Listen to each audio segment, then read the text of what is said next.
اور ایک واقعہ تو اور عجیب ہے. امام محمد رحمۃ اللہ علیہ ایک شہر میں درس دیتے ہیں.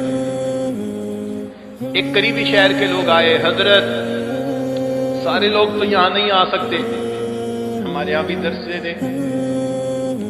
فرمایا بھائی مسافت اتنی ہے کہ اگر میں یہاں سے وہاں جاؤں اور پھر واپس آؤں تو وقت نہیں بچے گا.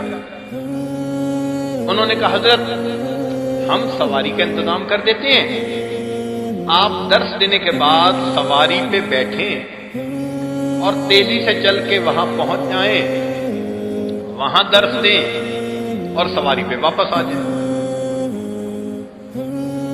امام محمد رحمۃ اللہ علیہ نے اس بات کو قبول کر لیا. اب ادھر درس ہوتا، فوراً سواری پہ بیٹھتے، تیز چلتی سواری، گھوڑا تھا یا اونٹ جو بھی تھا، دوسری جگہ درس دیتے پھر واپس آتے. ایک طالب علم آیا،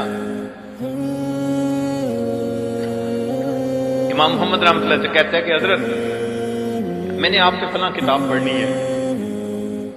حضرت نے فرمایا بھائی میں پڑھاؤں تو صحیح، میرے پاس تو وقت ہی نہیں، میں یہاں درس دیتا ہوں، سواری پہ سوار ہو کے وہاں جاتا ہوں، وہاں درس دے کے پھر واپس آتا ہوں. اس نے کہا حضرت آپ جب یہاں سے درس دے کے سواری پہ روانہ ہوتے ہیں تو راستے میں آپ سواری پر بیٹھے بیٹھے تقریر فرما دیا کرنا، میں سواری کے ساتھ بھاگتا بھی رہوں گا اور میں آپ سے علم بھی حاصل کرتا رہوں گا. تاریخ انسانیت میں طلب علم کی ایسی مثال کوئی دوسری قوم پیش نہیں کر سکتی